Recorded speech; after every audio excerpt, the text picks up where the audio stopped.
The pristine white corridors of Galactic Academy stretched endlessly in every direction, their surfaces so clean they seemed to glow under the artificial suns built into the ceiling. For 300 years, students from across the galaxy had walked these halls, but today was different. Today, something new had arrived. James Carter stepped through the main entrance, his worn leather boots making soft sounds against the polished floor. He carried a simple backpack, the kind any student might use, but the effect of his presence was immediate. Tall blue-skinned Etherians, their bodies made of living crystal, pressed themselves against the walls as he passed. Their musical chimes, usually pleasant background noise, turned sharp and anxious. A group of Mordai students, gray and logical as computers, stopped their quiet conversations to stare with 4 eyes each. James pretended not to notice the stares, but he could feel them burning into his back. Word had spread fast through the Academy's communication networks. A human was coming, a Deathworlder from the most dangerous planet in known space.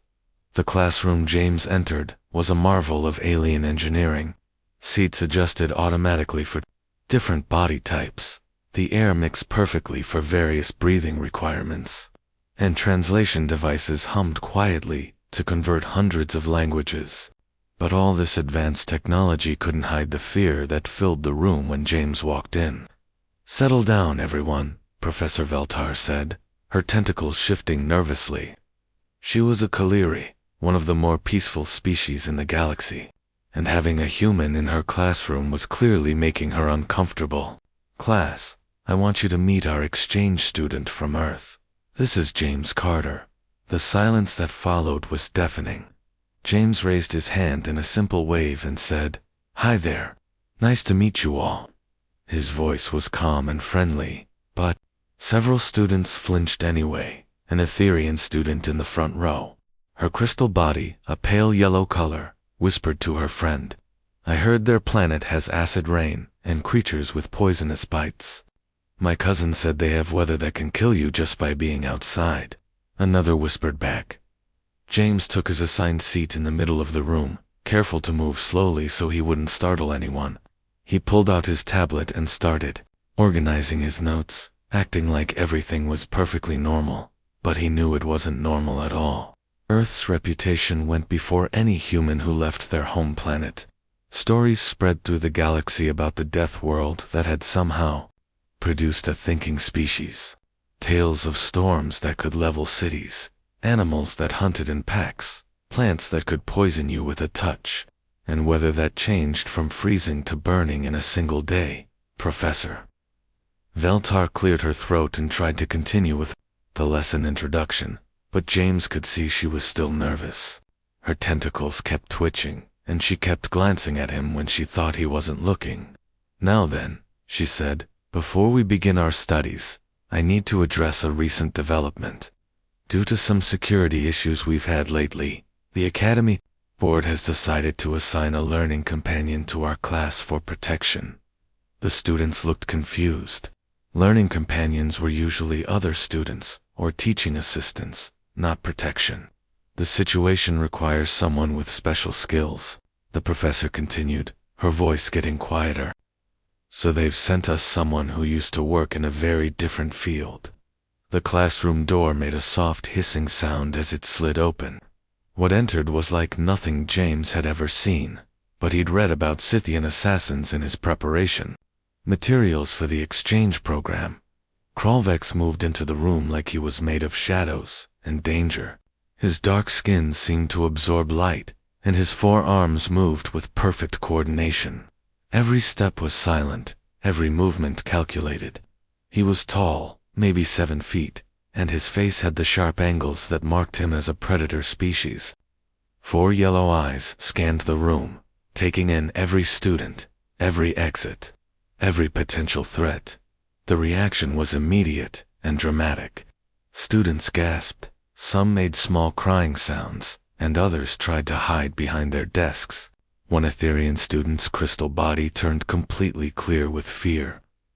"This is Kralvex," Professor Veltar announced, her voice shaking slightly. He's a reformed Scythian assassin who has been assigned to ensure our classroom safety. James looked up from his tablet, where he'd been reading about stellar navigation. He studied the assassin for a moment, taking in the deadly grace, the obvious lethality, the way the creature's eyes never stopped moving. Then his face broke into a wide, genuine smile. "Cool," he said simply, his voice cutting through the frightened silence like a knife through butter. The academy cafeteria was usually a bustling place during lunch break, filled with the sounds of different species chatting, eating, and socializing. Today, it was nearly empty. Word had spread quickly about the new arrivals in Professor Veltar's class, and most students had decided to eat elsewhere. James Carter sat alone at a table near the center of the large room, unpacking his lunch from a simple brown bag. He had made himself a sandwich that morning, something most alien species found bizarre since they preferred their food in liquid or paste form. As he unwrapped it, he noticed the assassin sitting by himself in the corner, completely motionless. Without thinking twice about it, James picked up his tray and walked over. The few remaining students in the cafeteria watched in horror as he approached the deadly Scythian. "Mind if I sit here?" James asked, already pulling out a chair across from Krell. "Vex." The assassin's for yellow eyes focused on him with laser intensity. "Other beings avoid me. This is wise." "Yeah, I noticed that," James said, taking a bite of his sandwich. "Must get lonely though. I'm James, by the way. Don't think we were properly introduced earlier." Kralvex tilted his head, a gesture that somehow made him look even more dangerous. "You know what I am? What I have done?" James nodded, chewing thoughtfully. "Reformed assassin, right? That's what the professor said. So you used to kill people for money. Now you don't. Pretty straightforward career change if you ask me." The casual way James discussed his deadly past made Kralvex pause. In his long life, he had never encountered a being who spoke about assassination like it was any other job. "How many species have you actually killed?" James asked, his voice filled with genuine curiosity rather than fear or disgust. He leaned forward slightly, the way someone might when asking about a hobby or interesting experience. Kralvex's 4 eyes blinked in sequence, a sign of deep confusion in his species. Around them, the last few brave students who had remained in the cafeteria quickly gathered their things and left. Within moments, they were completely alone. "This confuses me, human," Kralvex said slowly. "You show no fear response. Your heart rate has not increased. Your breathing remains steady. These are not normal reactions to my presence." James shrugged and took another bite of his sandwich. "Why would I be scared? You're reformed, right? That means you're not going to kill me. Plus, your bone structure is absolutely fascinating. I've been reading about Scythian anatomy in the library. Are those retractable claws evolutionary or augmented? The research papers weren't clear on that." The assassin looked down at his hands, where, indeed, razor-sharp claws could extend from his fingertips when needed. No one had ever asked him about them with such academic interest before. "You speak of death and killing, as others speak of weather," Kralvex observed, studying this strange human who seemed immune to fear.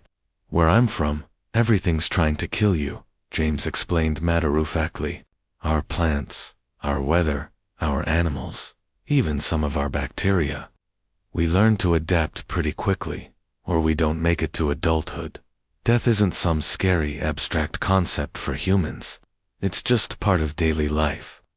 James pulled out his tablet and started scrolling through photos. "Want to see pictures of earth spiders? We've got some that are bigger than your hand, and their bite can kill you in under 10 minutes. Oh, and here's a plant called a Venus flytrap that literally eats meat. And this is a storm we call a tornado that can pick up entire houses and throw them around like toys."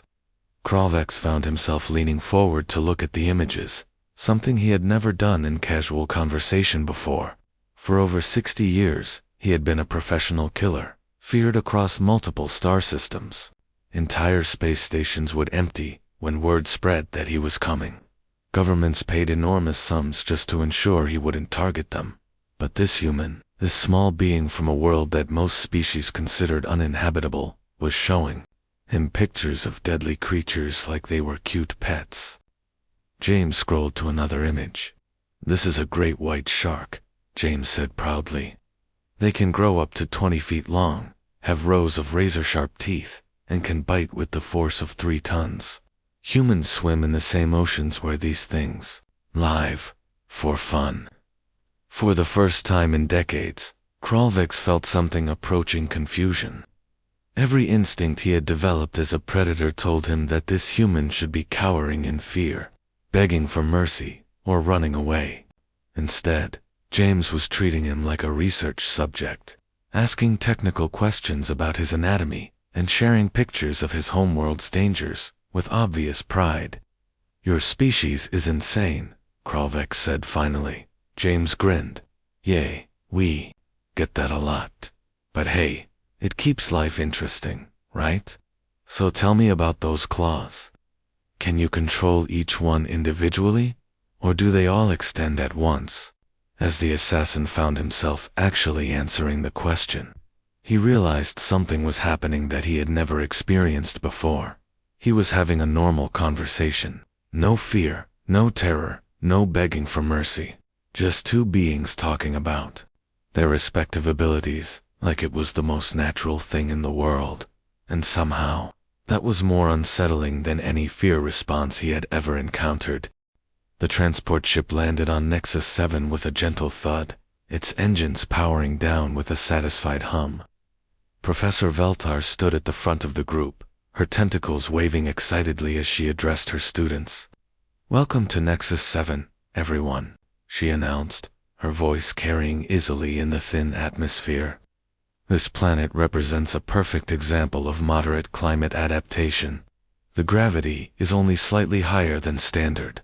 The atmosphere is breathable for most species, and the local wildlife is generally not."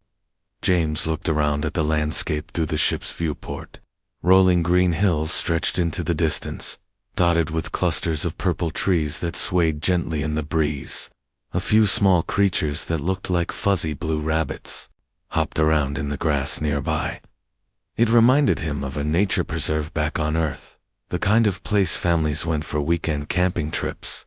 "Now, remember," Professor Veltar continued, "we're here to study the ecosystem interactions and gather samples for our biology project. Stay with the group, don't wander off, and please be respectful of the local environment." The students filed out of the ship in an orderly line.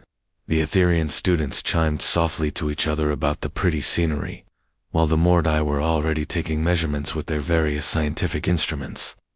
James walked near the back of the group, with Kralvex, who moved silently beside him, yellow eyes constantly scanning the surroundings. "Seems peaceful enough," James commented, breathing in the fresh air. It smelled like grass and flowers, with just a hint of something that reminded him of pine trees. "Peaceful worlds often hide dangers," Kralvex replied quietly. "Predators prefer surprise." James nodded thoughtfully. "True. Back home, some of our most dangerous animals look completely harmless. We've got these little blue-ringed octopuses that are smaller than your fist, but one bite can kill you in minutes." They had been walking for about an hour, collecting plant samples and taking notes, when everything went wrong. James was helping a nervous Etherian student reach a high branch when he heard the first growl. It came from the purple trees ahead of them, low and rumbling like distant thunder. The blue rabbit-like creatures suddenly scattered, disappearing into burrows so quickly it was like they had never been there at all. "That's not good," James muttered, dropping his sample bag. The creatures that emerged from the tree line were unlike anything in Professor Veltar's educational materials. They were about the size of large dogs from Earth, but that's where the similarity ended. Their bodies were covered in dark scales that shifted color like oil on water. 6 legs carried them forward with disturbing speed, and their mouths opened to reveal rows of teeth that looked like they belonged on a shark. "Class, stay calm," Professor Veltar called out, but her voice was shaking. "Back to the ship slowly. No sudden movements." The alien students froze in terror. These creatures weren't supposed to exist on Nexus 7. The planet was classified as safe, suitable for educational field trips. But here they were, at least a dozen of them, surrounding the group with obvious hunger in their glowing red eyes. One of the creatures let out a sound that was half roar, half screech, and suddenly they were all moving at once. "Everyone behind me," James shouted, his voice cutting through the panic like a knife. Without hesitation, he grabbed a fallen branch from the ground, testing its weight with practiced ease. The branch was solid, about 4 feet long, perfect for what he needed. While the alien students screamed and scattered, James stepped forward to meet the charging creatures head-on, but he didn't move like prey running from predators. Instead, he moved with the calm, measured responses of something that had dealt with danger before. The first creature leaped at him, jaws wide open. James sidestepped smoothly and brought the branch down hard on its skull. The beast hit the ground and didn't get back up. The second one tried to circle around him, but James was already turning, keeping all the threats in front of him. "Form a circle," he called to the other students. "Backs together, face outward. Don't run, that just makes you look like prey." Kralvex watched in fascination as the human took control of the situation. The assassin was dispatching creatures with his usual surgical precision, his forearms moving like deadly poetry, but James was doing something different. The human was thinking, planning, coordinating a defense, while simultaneously fighting. "Stay close to the big guy," James shouted, indicating Kralvex. "He knows what he's doing." 2 more creatures rushed James at the same time. He caught the first one with a solid hit to its snout, sending it tumbling away, yelping. The second one managed to rake its claws across his arm, tearing through his shirt and drawing blood, but James didn't even flinch. He grabbed the creature by its neck and threw it bodily into a tree trunk. "You've done this before," Kralvex observed, efficiently dealing with 3 creatures that had tried to flank their position. "Different planet, same problems," James replied, helping a fallen Mordai student to his feet, while keeping one eye on the remaining creatures. "Though these guys are actually kind of cute. Way smaller than drop bears." The remaining creatures, seeing half their pack down and facing organized resistance instead of panicked prey, decided discretion was the better part of valor. They retreated back into the purple trees, carrying their wounded with them. As the immediate danger passed, the alien students stared at James in amazement. He was standing there with a torn, bloody shirt, still holding his improvised weapon, discussing the attacking creatures like they were nothing more dangerous than annoying. "House pets." Professor Veltar approached cautiously, her tentacles trembling. "James, you're injured. We need to get you medical attention." James looked down at the scratches on his arm and shrugged. "It's just a flesh wound. I've gotten worse from my neighbor's cat back home." He turned to address the group. "Is everyone okay? Anyone seriously hurt?" The other students could only stare. Their human classmate had just fought off a pack of unknown predators while organizing their defense, and now he was asking if they were all right. Not only that, but he seemed genuinely more concerned about their well-being than his own injuries. Kralvex studied James with new understanding. This wasn't just courage or training. This was something deeper, something that came from growing up on a world where danger was a constant companion. The piercing wail of emergency alarms cut through the peaceful night at Galactic Academy, like a knife through silence. James jolted awake in his dormitory room, instantly alert in the way that only someone from a dangerous world could be. The red warning lights cast eerie shadows on the walls as automated voices echoed through the corridors. "All students report to emergency evacuation stations immediately. This is not a drill. Repeat, this is not a drill." James rolled out of bed and quickly pulled on his clothes. Through his window, He could see ships landing in the Academy courtyard, but these weren't the sleek vessels of the Galactic Educational Consortium. These were rough, battle-scarred craft that looked like they'd been through countless fights, pirates, or worse. The corridor outside. His room was chaos.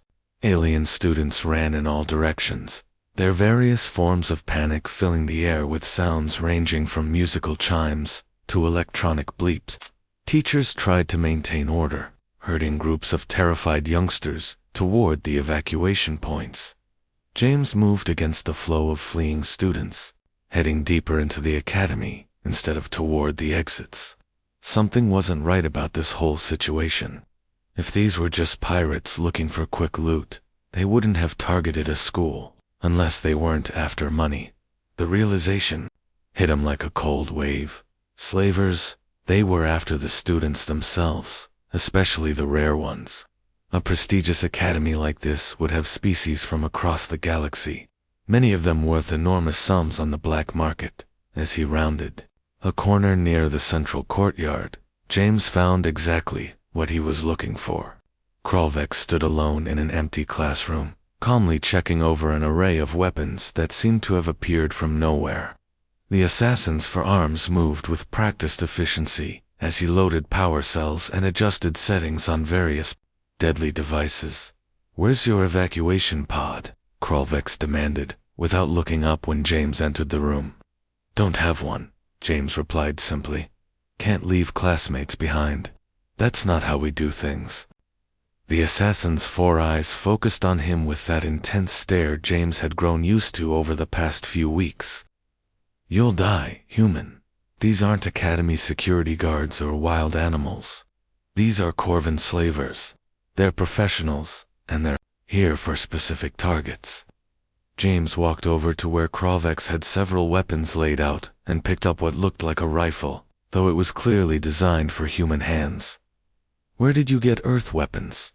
"I've worked many contracts over the years," the assassin replied with something that might have been pride. "I keep trophies from interesting jobs. That plasma rifle was taken from a human mercenary who thought he was faster than me." James checked the weapon with the kind of familiarity that made Kralvex pause in his own preparations. The human's hands moved over the rifle like he'd been born holding one, checking the charge, testing the sight, adjusting the weight distribution with unconscious competence. "You know," James said conversationally as he loaded a fresh power cell, "maybe I will die tonight. But I'll tell you one thing for certain." "What's that?" "I'm going to make it really, really expensive for them." The way James said it, calm and matter-of-fact, like he was discussing the weather, sent something close to a chill down Kralvex's spine. In his long career as an assassin, he'd heard many beings make threats and boasts before fights. Most were desperate bravado from people who knew they were about to die. But this was different. This was a promise. Explosions echoed through the academy as the slavers blasted their way through the outer defenses. Emergency lighting bathed everything in red, and the sound of energy weapons grew closer by the minute. They moved through the corridors together, an unlikely team, where Kralvex flowed like liquid shadow, striking from unexpected angles with surgical precision. James advanced like an unstoppable force of nature. The first group of slavers they encountered learned quickly that they weren't dealing with typical academy security. The Corvan slavers were professionals, armed with military-grade weapons and armor that could stop most standard defensive measures. But James didn't fight like academy security. He fought like someone who'd grown up on a world where everything wanted to kill him and had learned to kill back. When a slaver's energy bolt caught him in the shoulder, spinning him around and burning through his shirt, James just kept moving forward. The wound would have dropped most species, but humans were built differently. Pain was just information, and information could be ignored when necessary. "Stay down," James shouted to a group of Etherean students cowering behind an overturned table. With one smooth motion, he vaulted over their cover and put himself between them and the advancing slavers. Kralvex watched in fascination as the human absorbed punishment that would have killed most beings. A plasma burn across his ribs, a deep cut on his leg from a vibroblade, bruises from impacts that cracked the wall behind him. But James never stopped fighting, never stopped protecting the evacuation routes, never gave ground when his classmates were behind him. The assassin had always prided himself on being the apex predator in any room, the most dangerous thing present. But watching James fight, he began to understand something profound about humans and their terrible homeworld. Humans hadn't just survived Earth.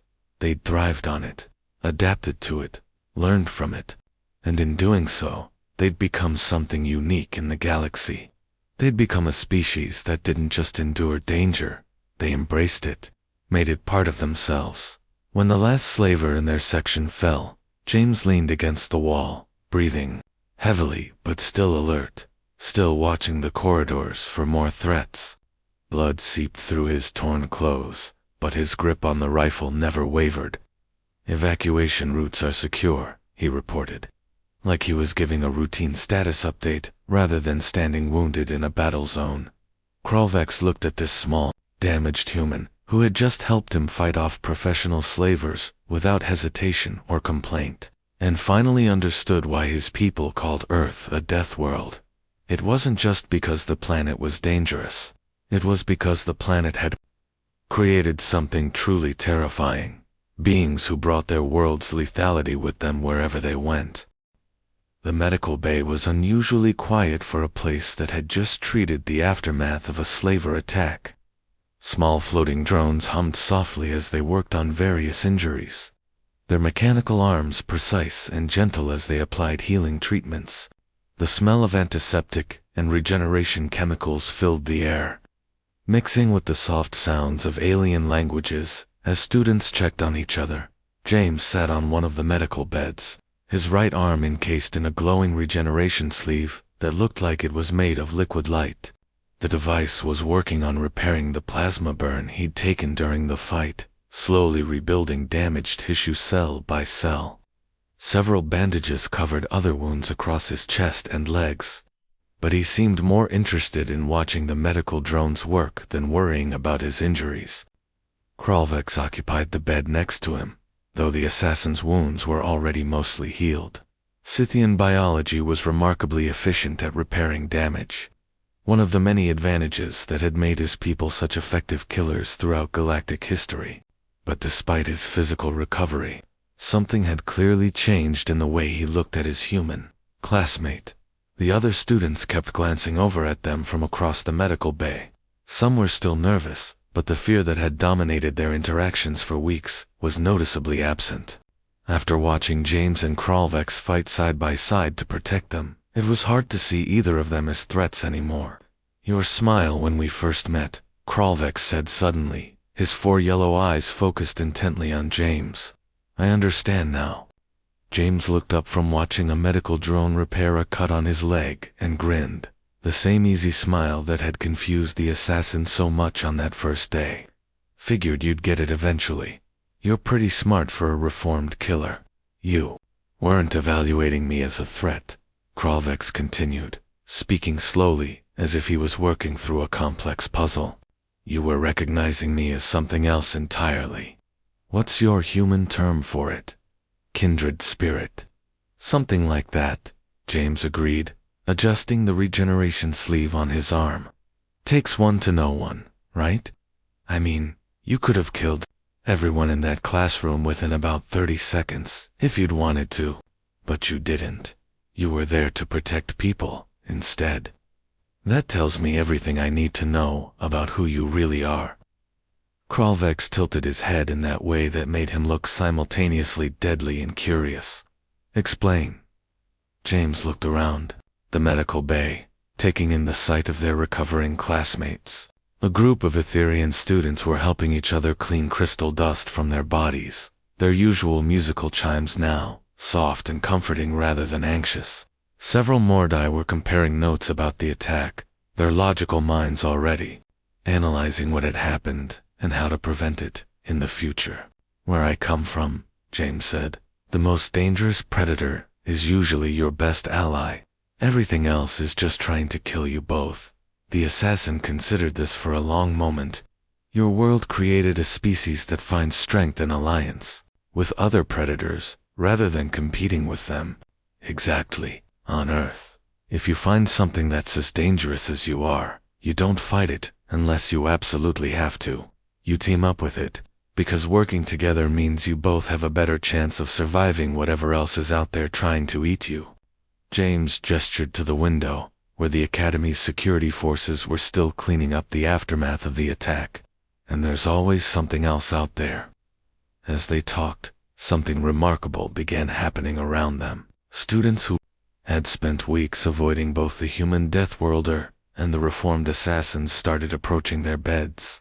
Not close enough to be intrusive, but close enough to be part of the conversation. A young Etherean student named Prill was the first to speak up. "James, during the attack, you got hurt protecting us. Why did you do that? You could have evacuated with everyone else." James shrugged, a gesture that sent a small wince across his features as his healing injuries protested. "Because that's what you do. You protect your friends. You protect your classmates. You don't leave people behind when they need help." "But we're not your species," a Mordai student pointed out with typical logical directness. "Evolutionary biology suggests you should prioritize your own survival over that of genetically unrelated beings." "Maybe that works for some species," James replied.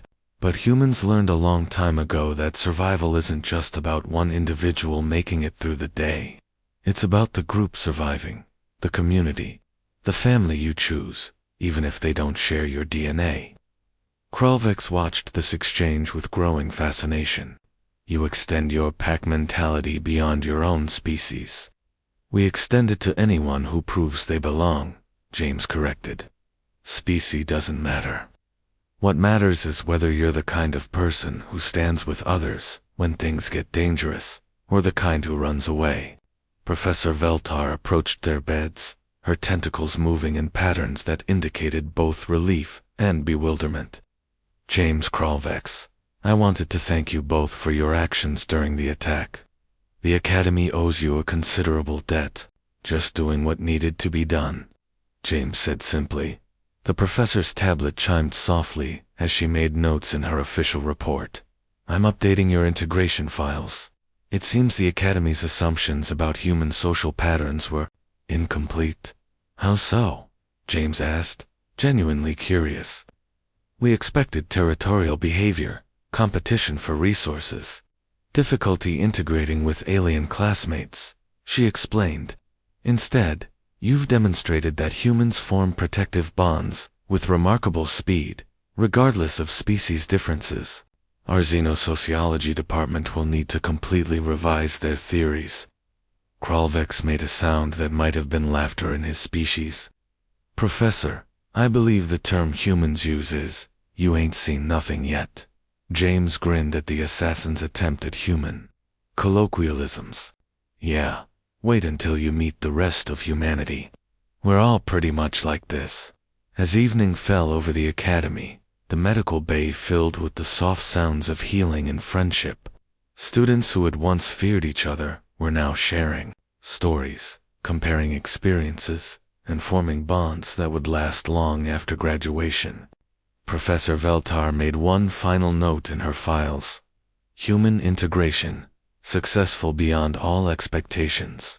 Note, for future reference, human definition of friendship and family requires complete recalibration of galactic social protocols. Recommend expanding human exchange program immediately. Outside the medical bay windows, the stars shone down on a galaxy that had just learned something new about the species from the little blue death world. Something that would change how the universe thought about humans forever. Sometimes, the most dangerous allies were exactly what you needed.